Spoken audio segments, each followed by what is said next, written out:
Oui, bonjour, cette petite vidéo pour vous parler encore et toujours des croyances limitantes. Je ne sais pas si vous vous rendez compte à quel point c'est implacable cette histoire de croyances limitantes. Certains les appellent même les croyances immatures.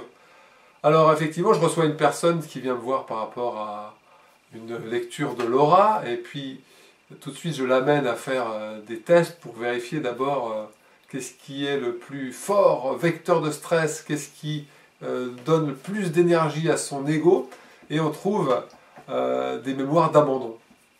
Et dans ces mémoires d'abandon, eh bien, on trouve effectivement des mémoires et des croyances qui sont associées à ces mémoires. Et c'est fou parce que une autre personne que je reçois qui me dit « Ah, mais les relations amoureuses sont impossibles », et on lui teste ma croyance que l'amour est impossible, et effectivement, boum, le test ne loupe pas. Alors quand le test, je dis loupe pas, ça veut dire qu'en fait, le tonus musculaire de la personne, la réponse du corps sur le plan musculaire, est très très faible. C'est-à-dire que c'est comme s'il y a un court-circuit dans l'influx nerveux.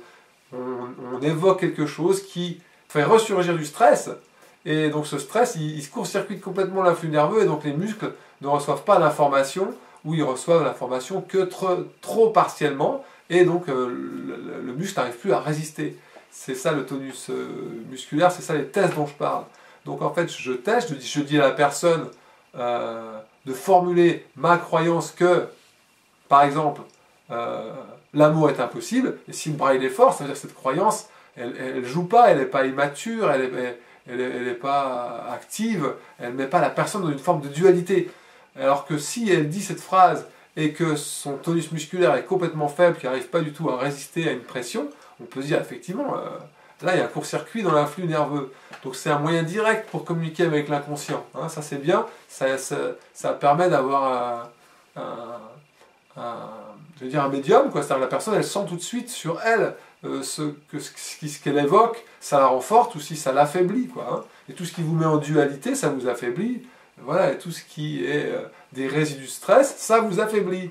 Donc c'est implacable. En ce moment, j'ai beaucoup de gens qui viennent me voir pour des relations amoureuses.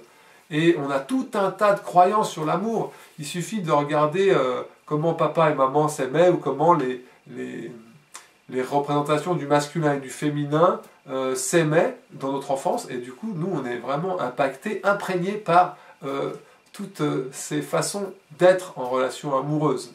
Et effectivement, ça peut être aussi transgénérationnel, hein. Ça peut être toute une histoire d'une lignée, la façon de vivre l'amour.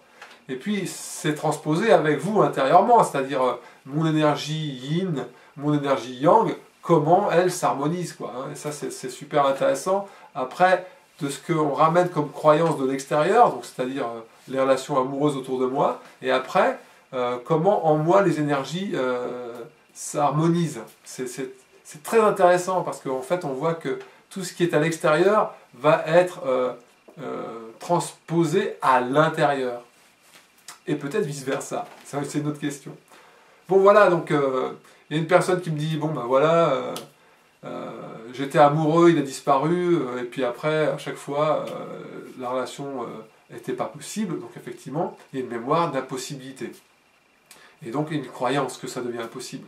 Et donc du coup, une fois qu'on y croit, même c'est des croyances inconscientes, c'est-à-dire qu'on croit que la vie ou l'amour c'est comme ça, et du coup, tous nos désirs inconscients, ils sont motivés par ces croyances. C'est pour ça que changer de croyance, c'est un levier très très puissant. Qu'est-ce que j'ai comme exemple aujourd'hui? Oui, ben voilà. Alors là, il y a une croyance, par exemple, la croyance que je ne peux pas être aimé. Voilà ce qu'elle dit aujourd'hui, cette belle personne, elle me dit... voilà, j'ai une mémoire d'abandon.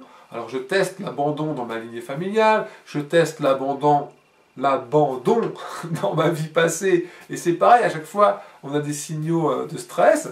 Ça c'est curieux, hein. On a quand même le corps, le système nerveux, il répond à des mémoires karmiques. Si on évoque ma tristesse karmique ou ma tristesse dans ma vie passée, on peut avoir un influx nerveux complètement perturbé, et donc une faiblesse musculaire, ou pas du tout. Voilà. Donc je teste aussi comme ça les mémoires karmiques, et c'est super intéressant, parce qu'on voit qu'il y a des mémoires karmiques à libérer.